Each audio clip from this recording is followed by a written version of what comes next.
चिड़ियों के घोंसले से लेकर जिंदा बंदरों का दिमाग या फिर 1000 साल पुराना अंडा, ये सब चीज आपको क्या लगता है? ये सब हम इंसानों के लिए भले ही बहुत ऑकवर्ड हो, लेकिन चाइना के लिए नहीं। वैसे चाइना के फूड का मेनू काफी लंबा है, लेकिन इन सब में से हमने चुना है कुछ अजीबोगरीब खाना जिसे खाने की हिम्मत सिर्फ चाइना में रहने वाले लोग ही कर सकते हैं। 138 करोड़ की आबादी वाले देश में लगभग हर छोटा बड़ा जानवर, जी हाँ, हर तरह का जानवर इनके मुंह का निवाला बन चुका है। इनफैक्ट चाइना के लोगों के लिए वो हर चीज खाने लायक है जो चल रहा है, उड़ रहा है या फिर तैर रहा है। तो आइए देखते हैं असली चाइनीज फूड। चाइनीज फूड में सबसे पहले है स्टिंकी टोफू। स्टिंकी वर्ड का मतलब है बदबूदार। तो क्या ये सच में इतना बदबूदार डिश है? टोफू सोया दूध से बना एक प्रोडक्ट है जो बिल्कुल पनीर की तरह दिखता है। बस फर्क ये है कि जो लोग डाइटिंग पर है वो पनीर की वजह टोफू खाना पसंद करते हैं, क्योंकि टोफू में पनीर के मुकाबले काफी कम कैलोरीज होती है। अब सवाल ये उठता है कि कोई इतने हेल्दी फूड को एक बदबूदार डिश में कैसे कन्वर्ट कर सकता है? स्टिंकी टोफू को स्टिंकी बनाता है उसकी रेसिपीज में यूज होने वाली ब्राइन्स, यानी नमक वाला पानी। इस ब्राइन में फिश या फिर श्रिम्प्स को कई हफ्तों या महीनों तक रखा जाता है। जितना पुराना ब्राइन उतना ही स्टिंकी टोफू। जब ये टोफू बन जाता है तो इसकी स्मेल इतनी ज्यादा बदबूदार होती है कि शायद आपको आपके हफ्तों पुराने मोजे भी इससे कम बदबूदार लगने लगे। स्टिंकी टोफू हांगकांग, चाइना और ताइवान के सबसे फेमस स्नैक्स में से एक है। जैसे कि हमने वीडियो की स्टार्टिंग में कहा था, अंडा जो 1000 साल पुराना है।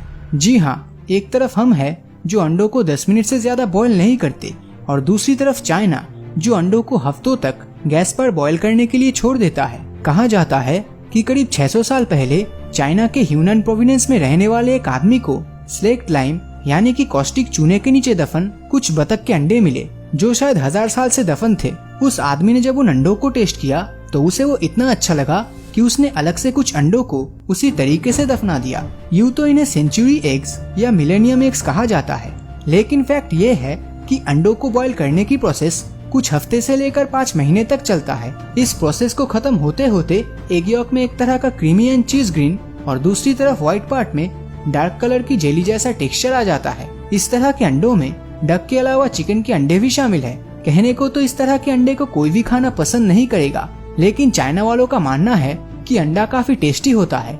हमारी अगली डिश का नाम है बेल्यूट, जो कि फिलीपींस का सबसे पॉपुलर स्ट्रीट फूड है, पर आज के समय ये एशिया के अलग अलग देशों में खाया जाता है, जिसमें चाइना सबसे ज्यादा पॉपुलर है। तो क्या है ये बेल्यूट? मैं ज्यादा घुमा फिरा कर नहीं, बस इतना कहना चाहूंगा कि ये एक अंडे से बनी डिश है। अब ये मत बोलने लग जाना कि फिर से अंडे की ही बात कर रहे हो, क्योंकि इस खाने को बनाने के लिए अंडे को महीनों तक बॉईल करने की जरूरत नहीं है, यूं ही कुछ 20 से 30 मिनट, जिसके बाद हमें मिलता है एक फर्टिलाइज्ड एग एम्ब्रायो। जी हाँ, एक प्रीमेच्योर डक एग, जिसे सीधा शेल के अंदर ही खाया जाता है, जिससे अंडे के अंदर फर्टिलाइजेशन प्रोसेस पूरी होकर चिक्स के बोन्स और मसल्स के डेवलपमेंट शुरू हो जाती है। शायद इसीलिए बेल्यूट को फर्टिलाइज एग भी कहा जाता है, क्योंकि अक्सर इसे खाते समय चिक्स के बोन्स और मसल्स भी खाने का हिस्सा बन जाता है। अंडों को लेकर तो बहुत सी बातें हो गई, अब सीधा सूप पे आते हैं। खाने में भले ही चाइनीज किसी भी जानवर को पसंद करे, लेकिन जब बात सूप पे आती है तो चाइना में मिलता है एक अजीबोगरीब सूप जो बनता है चिड़िया के घोंसले से।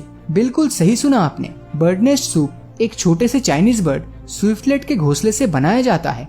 ये पक्षी अपना घोंसला बनाने के लिए अपने मुंह से सलाइवा निकालता है, जो हवा के कांटेक्ट में आते ही सख्त हो जाता है।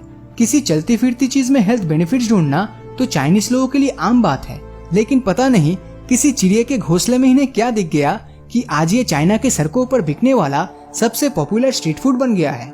अब आप सोच रहे होंगे कि अगला डिश कौन सा होगा, तो दोस्तों आपको बता दूं, आप जिस ऑर्गन का इस्तेमाल करके अभी सोच रहे हैं वही है अगला खाना, यानी कि दिमाग। लेकिन चाइनीज लोगों के लिए ब्रेन का टेस्ट थोड़ा हटके होता है। यहाँ पर जो दिमाग खाया जाता है वो इंसान का नहीं बल्कि बंदरों का होता है। मंकी ब्रेन चाइना का सबसे मशहूर डिश है, जिसे सिर्फ अमीर लोग ही अफोर्ड कर सकते हैं। मंकी ब्रेन को सर्व करने का अंदाज भी अनोखा होता है। वेटर एक टेबल के नीचे एक बंदर को जिंदा रखता है, जिसका सर उस छेद से बाहर पॉप आउट हो रहा होता है। इसके बाद बंदर के दिमाग को जिंदा ही खाया जाता है। उस समय बंदर को कितनी तकलीफ हो रही होती है, ऐसा तो शायद हम इमेजिन भी नहीं कर सकते। सिर्फ अपनी अमीरी दिखाने के लिए इतनी क्रूरता तो शायद सिर्फ चाइना ही कर सकता है। कभी कभी तो लगता है चाइना के पापों की सजा आज पूरी दुनिया भुगत रही है। सूप तो छोटे से लेकर बुजुर्ग हर कोई खाता है, लेकिन जैसा कि आप जानते हैं चाइनीज खाना बिल्कुल ही हटके होता है। और इसीलिए ये सूप्स कोई कॉर्न सूप नहीं बल्कि सांपों के सूप्स होते हैं, जिसे चाइनीज में यांग कहा जाता है, जिसमें 5 अलग अलग टाइप्स के सांपों के मीट्स होते हैं और उसी के साथ पिग बोन्स, चिकन्स और मसालों को मिलाकर एक थिक और टेस्टी सूप बनता है, जिसे सर्दियों के दौरान हांगकांग में स्पेशली खाया जाता है। चाइना में स्नेक सूप को सर्व करने वाले रेस्टोरेंट को सीवांग कहा जाता है, जिसका मतलब है स्नेक किंग। तो इन सब चाइनीज खाने में से आपको कौन सा खाना सबसे अनोखा और घिनौना लगा, नीचे कमेंट करके जरूर बताना। और अगर ये वीडियो आपको अच्छा लगा हो तो इस वीडियो को लाइक और अपने दोस्तों के साथ शेयर करना मत भूलना। और अगर अभी तक आपने हमारे चैनल को सब्सक्राइब नहीं किया है तो सब्सक्राइब करके नोटिफिकेशन बेल को ऑन कर दीजिए, क्योंकि मैं ऐसे ही वीडियोस हर हफ्ते लाता रहता हूँ। तो मिलता हूँ आपसे अगले वीडियो में, और हमेशा की तरह थैंक्स फॉर वॉचिंग।